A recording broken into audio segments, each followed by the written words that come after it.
Hey folks, how's it going? Today we're going to be looking at the 1920s, and when I say the 1920s, we're really starting a little bit earlier than that, really during the tail end of the war.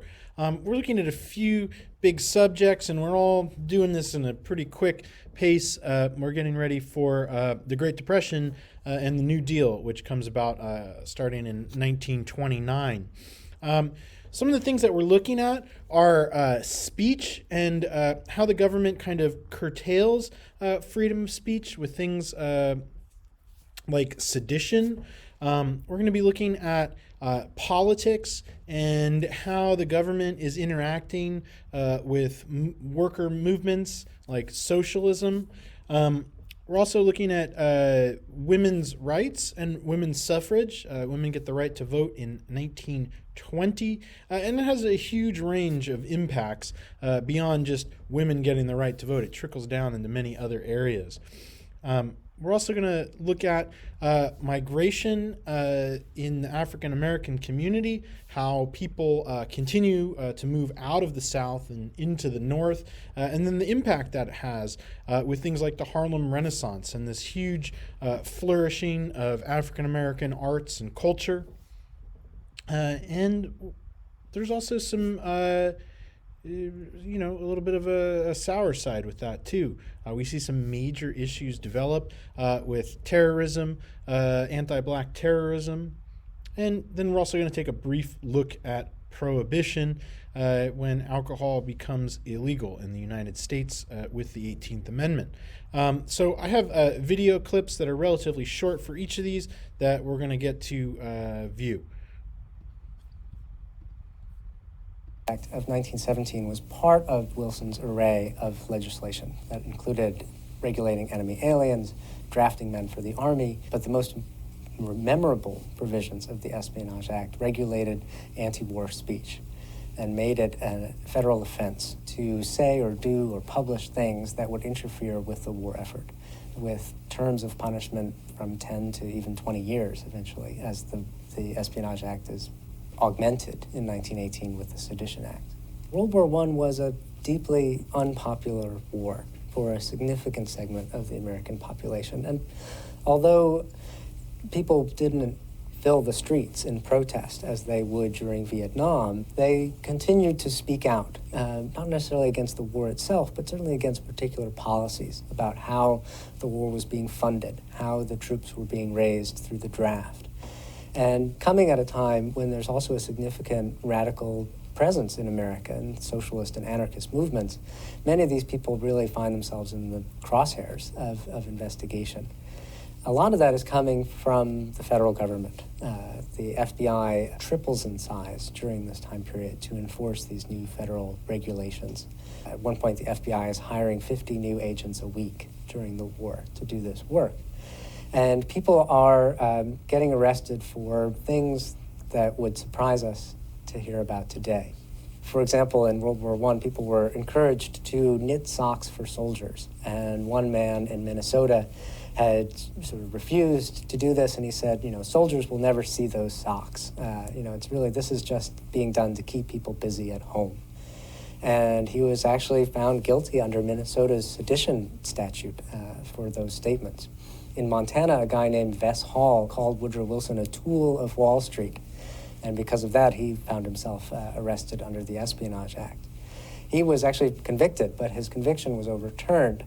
And that so upset a lot of Americans, particularly in the Justice Department, that they pushed for an even stronger law. And so the Espionage Act was augmented in 1918 with the Sedition Act. Eugene Debs was one of America's most outspoken social critics through the 1910s. And he had opposed the war, he opposed conscription, and he continued to speak out over the course of the war and was much criticized, but it was not until September 1918, almost at the end of the war, after a speech in Canton, Ohio, against the draft primarily, when Eugene V. Debs was arrested. He was tried under the Espionage and Sedition Acts. He was sentenced to 10 years in prison, and he was in the federal penitentiary in Atlanta in 1920 when he was the Socialist Party's candidate on their ticket, and he drew a significant number of votes, but I'm not sure he ever even got to vote for himself.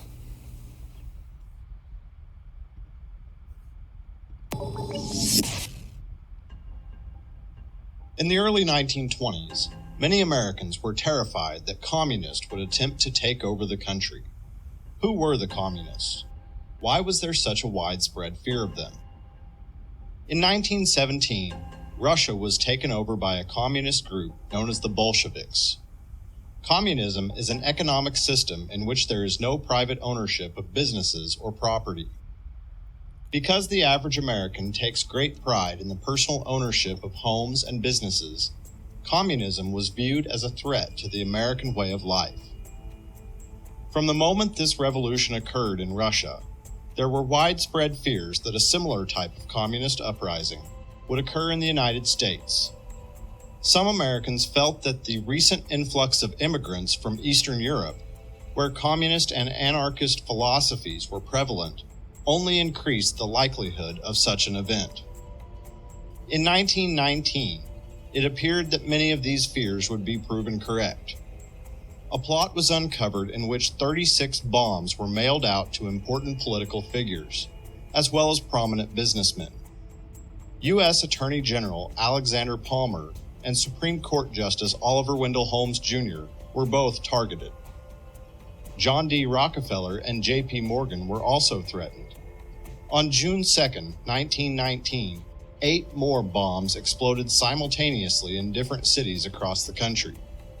Following these 2 incidents, the U.S. Justice Department launched a series of raids that came to be known as the Palmer Raids. This was an attempt to arrest and deport communists and anarchists who were seen as potentially dangerous. More than 500 foreign-born citizens were eventually deported. This panic over a communist threat became known as a Red Scare. The term is derived from a popular nickname, Reds, which was used to identify communists. Several other perceived threats also emerged in the 1920s. In April of 1920, 2 men were murdered during an armed robbery at a shoe factory in Braintree, Massachusetts. 2 anarchists were blamed for the crime.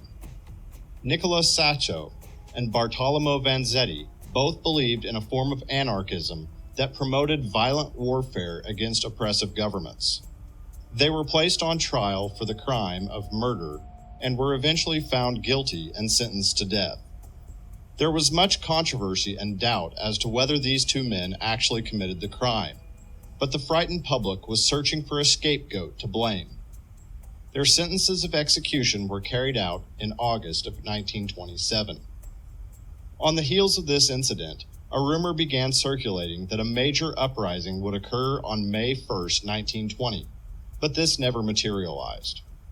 However, on September 1, 1920, a bomb exploded on Wall Street. 38 people lost their lives and more than 140 were injured. Communists and anarchists were immediately seen as potential suspects. Many were brought in and questioned, but ultimately, no arrests were made. There was almost certainly a strong communist and anarchist presence in the United States in the late 19-teens and 1920s. However, it is largely believed that most of the fear over communist uprisings was the result of mass hysteria and paranoia.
Harlem Renaissance is one of the most iconic cultural periods in African American history.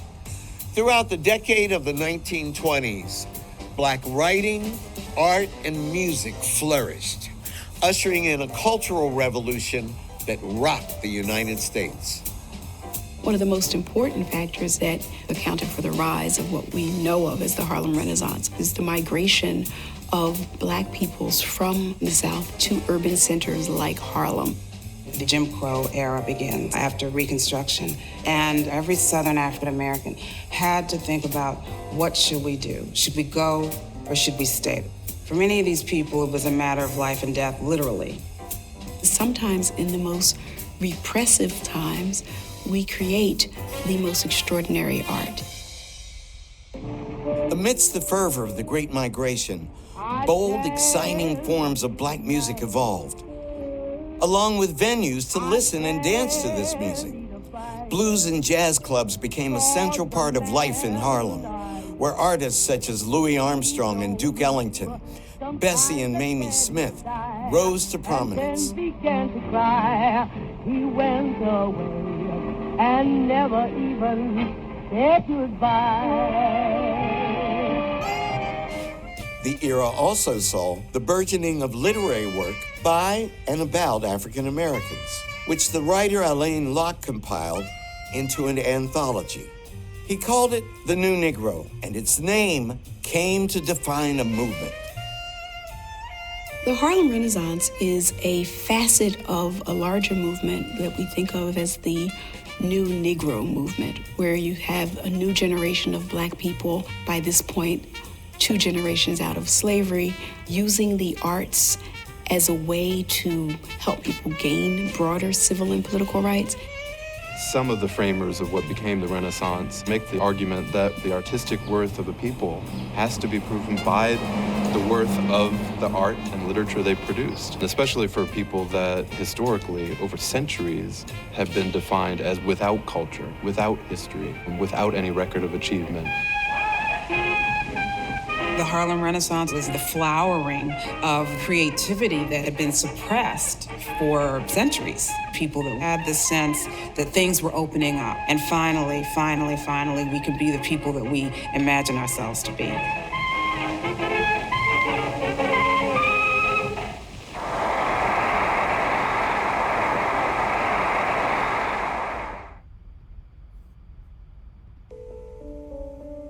And Oklahoma is a unique space in terms of the number of African-American towns that were established. Some suggest upwards of 50 African-American towns. Between 1924 and 1928, Reverend S.S. Jones was going around documenting this sort of self-determined, vibrant African-American communities.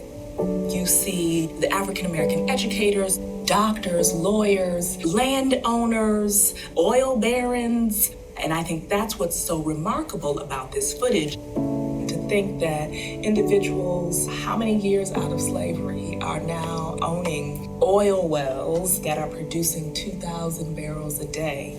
Is that not the ultimate American dream? Is that not the ultimate American story? It flies in the face of what I think some people consider part of African-American history and culture. And I think that that was one of the things that Oklahoma and what S.S. Jones is really kind of showing is that African-American history and culture is not a monolith. And in a way, it became kind of like a marketing tool to encourage individuals to migrate, to move there, that this is a place where you can live, you can thrive, and peacefully reside. There were still palpable racial tensions. There are lynchings, there's Jim Crow, segregation, there's all of these things, and you still have an African-American community, or many communities, that really speak to the fortitude and resilience of Black people in this country. Despite the success of these African-American communities, we see some extreme violence and terrorism waged against them. We generally call it the catastrophe because we feel like it wasn't a riot. We were not the perpetrators, we were the victims.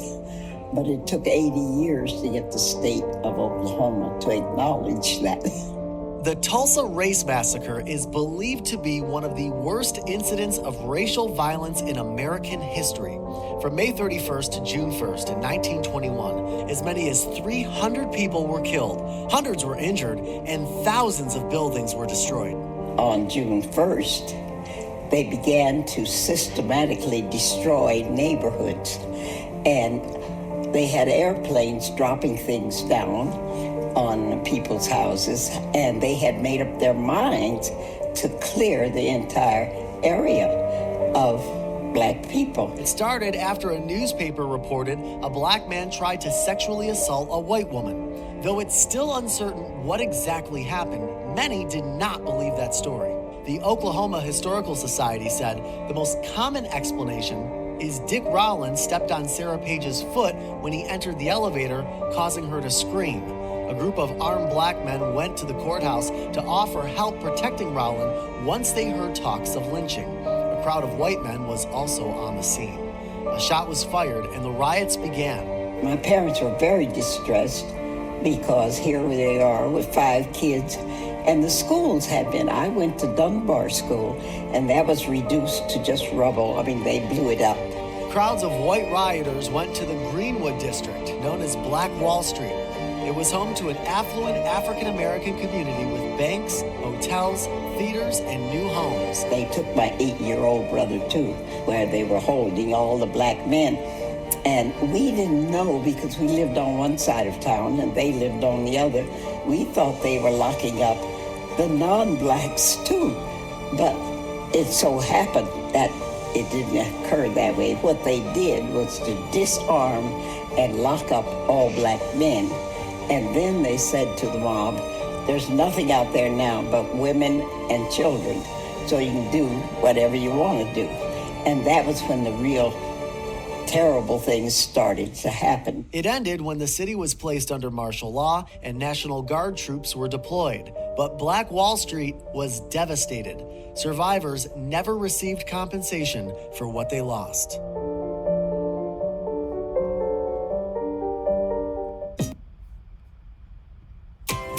In 1920, the 18th Amendment went into effect, banning the manufacture, sale, and distribution of intoxicating liquors. The Prohibition era had begun. It was the result of a long, hard-fought campaign by the Dries, as the Anti-Saloon League, the Women's Christian Temperance Union, and other Prohibition advocates were known. They considered alcohol to be America's national curse and believed a federal ban would help lower crime rates, strengthen families, and generally improve the national character. But the noble experiment, as it came to be known, would last little more than a decade. What went wrong? For one thing, Prohibition turned out to be bad for the economy. Thousands of jobs were eliminated when breweries, distilleries, and saloons were shut down. Despite grand expectations that banning alcohol would boost sales of other goods and entertainment, the result was the opposite. Restaurants couldn't make enough money without liquor sales, and theater revenues actually declined. The federal government lost valuable excise tax revenue to the tune of some $11 billion. At the same time, it spent more than $300 million to enforce the ban. And we bet you didn't know that it was never actually illegal to drink during Prohibition. The 18th Amendment bans manufacture, sale, and distribution of alcohol, not its consumption. People certainly didn't stop drinking, but they did start buying more illegal liquor. Bootleg alcohol was often of lesser quality and sometimes even dangerous. On average, 1,000 Americans died every year during Prohibition from the effects of drinking tainted liquor. And what about the idea that banning alcohol would cut down on crime? In fact, crime rates actually rose during Prohibition. In addition to gangsters like Al Capone, who made around $60 million annually from his bootleg operations, the illegal alcohol trade made criminals out of millions of formerly law-abiding Americans, including police officers or Prohibition agents tempted by lucrative bribes. By the end of the 1920s, the majority of Americans were losing patience with Prohibition. Franklin D. Roosevelt won the presidency in 1932 with a platform that pledged to end it. In 1933, the 21st Amendment repealed the ban on alcohol. It was the first time in history that a constitutional amendment had ever been repealed. Some say FDR toasted the end of Prohibition with his favorite drink, a dirty martini. A few states remained dry after the repeal, but by 1966, all of them had abandoned Prohibition, and America raised its glass to the end of the noble experiment.